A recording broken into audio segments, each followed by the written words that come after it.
ക്ലാസ്സിൽ നമ്മൾ ചെറിയ വാചകങ്ങൾ ഉണ്ടാക്കാൻ പഠിക്കാൻ പോവാം കേട്ടോ. അപ്പോൾ വളരെ പ്രധാനപ്പെട്ട ഒരു ക്ലാസ്സാണ് ഇന്നത്തെ. അപ്പോൾ കഴിഞ്ഞ ക്ലാസ്സിൽ ഓർമ്മയുണ്ടല്ലോ, നമ്മൾ കുറച്ചധികം കാര്യങ്ങൾ പഠിച്ചിരുന്നു. ഏതൊക്കെയാണ് സ്വരാക്ഷരങ്ങൾ, അതായത് വവൽസ്, ഏതൊക്കെയാണ് വ്യഞ്ജനങ്ങൾ, അതായത് കോൺസണൻസ് എന്നൊക്കെ നമ്മൾ മനസ്സിലാക്കി. ആൻ എന്നീ ആർട്ടിക്കിൾസ്, ആ വാക്കുകൾ എങ്ങനെയാണ് ഉപയോഗിക്കുന്നതെന്നും നമ്മളത് പഠിച്ചു.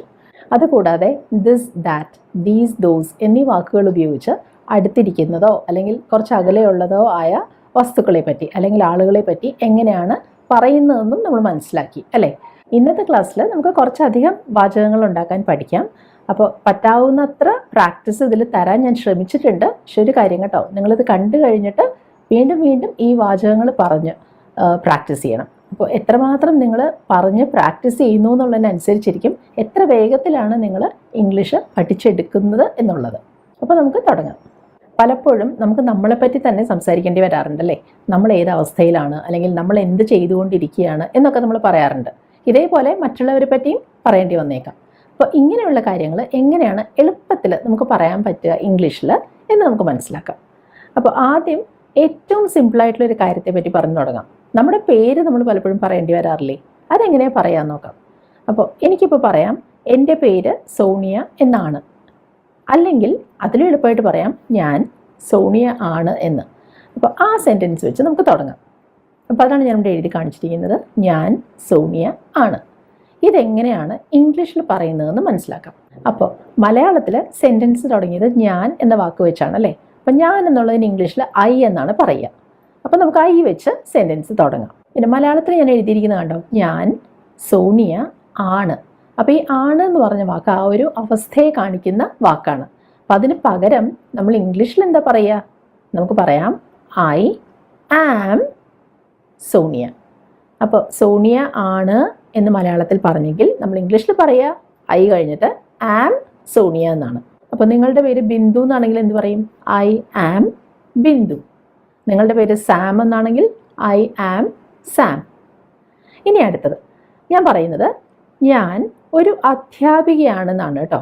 അപ്പോൾ അവിടെയും ഇതുപോലെ തന്നെ ഞാൻ എന്ന് പറഞ്ഞാണ് തുടങ്ങുന്നത്. സെൻറ്റൻസിൻ്റെ അവസാനം കണ്ടല്ലോ, അധ്യാപികയാണ് എന്നിവിടെയുണ്ട്.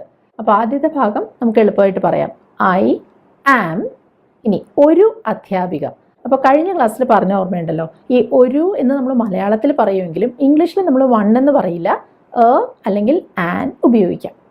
അപ്പോൾ ഇവിടെ അധ്യാപിക എന്നുള്ളതിന് നമ്മൾ എന്താ ഇംഗ്ലീഷിൽ പറയുക? ടീച്ചർ. അത് തുടങ്ങിയത് ടി എന്നുള്ള അക്ഷരത്തിലാണ് അല്ലേ. അപ്പോൾ അവിടെ തീർച്ചയായിട്ടും നമ്മൾ ആണ് ഉപയോഗിക്കാൻ പോകുന്നത്. എന്താ പറയുക? I am a teacher. അപ്പോൾ ഇനി നമ്മൾ പ്രാക്ടീസ് ചെയ്യാൻ പോവാണ്. നിങ്ങൾക്ക് പറയേണ്ടത് ഞാൻ ഒരു വിദ്യാർത്ഥിയാണെന്നാണ്. അപ്പോൾ വിദ്യാർത്ഥി എന്നുള്ളതിന് എന്ത് പറയും? സ്റ്റുഡൻറ്റ്. അപ്പോൾ എന്താ പറയുക? I am a student. ഇനി നിങ്ങൾ പറയാൻ പോകുന്നത് ഞാൻ ഒരു എൻജിനീയർ ആണെന്നാണ്. അപ്പോൾ എന്താ പറയുക? I am. അപ്പോൾ ഇവിടെ ശ്രദ്ധിക്കണം, നമ്മൾ എൻജിനീയർ എന്ന് പറയാൻ പറ്റുമോ? പറ്റില്ലല്ലോ. കാരണം എന്താണ്? നോക്കുമ്പോൾ എൻജിനീയർ എന്ന് പറഞ്ഞ വാക്ക് ഇ എന്നുള്ള അക്ഷരത്തിലാണ് തുടങ്ങിയത്. അതിലുപരിയായിട്ട് ആ വാക്ക് തുടങ്ങുന്നത് എ എന്നുള്ളൊരു സ്വരത്തിലാണ്. എൻജിനീയർ എന്നാണ് ഞാൻ പറഞ്ഞത്. അതുകൊണ്ട് തന്നെ നമ്മൾ ഐ ആം ആൻ എൻജിനീയർ എന്ന് പറയണം. ഇനി അടുത്തത്, ഞാൻ ഒരു മെക്കാനിക് ആണ്. എങ്ങനെ പറയാം? I am a mechanic. ഇനി ഞാനൊരു വീട്ടമ്മയാണ് എന്നാണ് പറയേണ്ടതെങ്കിൽ എങ്ങനെ അത് ഇംഗ്ലീഷിൽ പറയും? വീട്ടമ്മ എന്നുള്ളതിന് ഹൗസ് വൈഫ് എന്ന് പറയാം കേട്ടോ. അപ്പോൾ I am a housewife. I am a housewife. അപ്പോൾ ഇപ്പോൾ നമ്മൾ കണ്ട വാചകങ്ങളിൽ നിന്ന് ഒരു കാര്യം മനസ്സിലായല്ലോ. ഞാൻ എന്നെപ്പറ്റി തന്നെ പറയുമ്പോൾ ആ ഞാൻ എന്ന വാക്ക്, അതായത് എന്നെപ്പറ്റി പറയാൻ ഞാൻ ഉപയോഗിക്കുന്ന വാക്കാണ് ആദ്യം വരുന്നത്. അത് കഴിഞ്ഞ് അവസ്ഥയെ കാണിക്കുന്ന ആം എന്ന വാക്ക്, അത് കഴിഞ്ഞാണ് ആരാണ് എന്നുള്ളത് വരുന്നത്. ഇനി നമ്മൾ മറ്റുള്ളവരെ പറ്റി ഇങ്ങനെയുള്ള കാര്യങ്ങൾ എങ്ങനെ പറയാൻ പറ്റുമെന്ന് നോക്കാം. അപ്പോൾ ഒരാളെ പറ്റി പറയാൻ പോകാം കേട്ടോ. ലീന ഒരു ഡോക്ടർ ആണ്. അപ്പോൾ ഞാൻ പറയുന്ന ആരെ പറ്റിയാണ്? ലീനയെ പറ്റി. ഇവിടെയുണ്ട് അവസ്ഥയെ കാണിക്കുന്ന വാക്ക്, ഡോക്ടർ ആണ് എന്ന് ഞാൻ പറഞ്ഞു. അപ്പോൾ ഞാൻ ലീനയെ പറ്റി പറയുന്നത് കൊണ്ട് ആ വാക്കാണല്ലോ ഇംഗ്ലീഷിൽ ആദ്യം ഞാൻ പറയേണ്ടത്, ലീന. ഇവിടെ പക്ഷേ ഞാൻ എന്നെപ്പറ്റിയല്ല പറയുന്നത്, ലീനയെ പറ്റിയാണ്. അപ്പോൾ എനിക്ക് ആം എന്നുള്ള വാക്ക് ഉപയോഗിക്കാൻ പറ്റില്ല. അപ്പോൾ ഞാൻ ഏത് വാക്കാണ് ഉപയോഗിക്കുക? ഒരാളെ പറ്റിയാണ് പറയുന്നത്. അതുകൊണ്ട് ലീന ഇസ് എന്ന് പറയണം. ബാക്കിയെല്ലാം ഒരേപോലെയാണ്. Leena is a doctor. Doctor അല്ലേ, ഡി വെച്ചല്ലേ തുടങ്ങിയേ. അപ്പോൾ a doctor. Leena is a doctor. ഇനി ഞാൻ പറയാൻ പോകുന്ന കാര്യം ശ്രദ്ധിക്കണം കേട്ടോ. നമ്മൾ ലീനയെ പറ്റി പറയുകയാണ്. അപ്പോൾ ലീനയെ പറ്റി ഞാൻ മറ്റുള്ളവരോട് പറയുമ്പോൾ ചിലപ്പോൾ ഞാൻ അവൾ എന്ന് പറഞ്ഞും സംസാരിക്കും അല്ലേ. അപ്പോൾ ഇപ്പം ഞാൻ കാണിക്കുന്നതാണ്, അവൾ ഒരു ഡോക്ടറാണ്. അപ്പോൾ ഇതെങ്ങനെയാണ് ഇംഗ്ലീഷിൽ പറയുക? നമുക്ക് പറയാം ഷീ ഇസ് എ ഡോക്ടർ. അപ്പോൾ മുൻപ് ഞാൻ പറഞ്ഞു ലീന ഇസ് എ ഡോക്ടർ. അപ്പോൾ ഇവിടെ ഞാൻ ആ ലീന എന്നുള്ള വാക്കിന് പകരം അവൾ എന്ന് പറഞ്ഞു. അതിനാണ് നമ്മൾ ഇംഗ്ലീഷിൽ ഷീ ഇസ് എ ഡോക്ടർ എന്ന് പറയുന്നത്. അപ്പോൾ നമ്മൾ ഒരു പെൺകുട്ടിയെ പറ്റി അല്ലെങ്കിൽ ഒരു സ്ത്രീയെ പറ്റി പറയുകയാണെങ്കിൽ ആ പേരിന് പകരം നമുക്ക് ഷീ എന്ന് ഉപയോഗിക്കാം, ഒരാളെ പറ്റി പറയുമ്പോൾ കേട്ടോ. ഇനി ഞാൻ പറയാൻ പോകുന്നത് ലീന എൻ്റെ സഹോദരിയാണ്. അപ്പോൾ ഇതെല്ലാം നമ്മുടെ പ്രാക്ടീസിൻ്റെ ഭാഗമാണ് കേട്ടോ. നമുക്ക് ഇങ്ങനെയുള്ള ചെറിയ വാചകങ്ങൾ പലപ്പോഴും പറയേണ്ടി വരാമല്ലോ. അപ്പോൾ തിരിച്ചും മറിച്ചും എങ്ങനെ പറയേണ്ടി വന്നാലും നിങ്ങൾക്കത് പറയാൻ സാധിക്കണം. അതിനാണ് ഞാൻ ഇങ്ങനെ പലതരത്തിലുള്ള വാചകങ്ങൾ തരുന്നത്. അപ്പോൾ ലീന എൻ്റെ സഹോദരിയാണ്. അപ്പോൾ നമ്മൾ ലീനയെ പറ്റിയാണ് പറയുന്നത്. ഇവിടെ ആ അവസ്ഥയെ കാണിക്കുന്ന ആണ് എന്ന് പറഞ്ഞ വാക്കുണ്ട്. ലീന ഒരാളായതുകൊണ്ട് നമുക്കറിയാം നമ്മൾ ഇംഗ്ലീഷിൽ ഇസ് എന്ന് പറയും അല്ലേ. അപ്പോൾ നമുക്ക് സെൻറ്റൻസ് പറഞ്ഞു തുടങ്ങാം. ലീന ഇസ് എൻ്റെ സഹോദരിയാണെന്നാണ് പറഞ്ഞത്. അപ്പോൾ എൻ്റെ സഹോദരി, സഹോദരി എന്നുള്ളതിന് സിസ്റ്റർ എന്ന് പറയും. എൻ്റെ സഹോദരി എന്ന് പറയാൻ മൈ സിസ്റ്റർ എന്ന് പറഞ്ഞാൽ മതി. അപ്പോൾ നമുക്ക് വാചകം കിട്ടിയില്ലേ, ലീന ഇസ് മൈ സിസ്റ്റർ. അപ്പോൾ ഇവിടെ നമ്മൾ ലീനയ്ക്ക് പകരം അവൾ എന്ന് പറയാൻ പോകുക കേട്ടോ. അവൾ എൻ്റെ സഹോദരിയാണ്. എന്താ പറയുക? She is my sister. ഇനി അടുത്തത്, എൻ്റെ സഹോദരി ഡോക്ടറാണ്. അപ്പോൾ ഞാൻ ആരെ പറ്റിയാണ് പറയുന്നത്? എൻ്റെ സഹോദരിയെ പറ്റി. അപ്പോൾ അതാണ് ആദ്യം വരേണ്ടത്. എൻ്റെ സഹോദരി നമ്മൾ മുമ്പ് കണ്ടല്ലോ, മൈ സിസ്റ്റർ.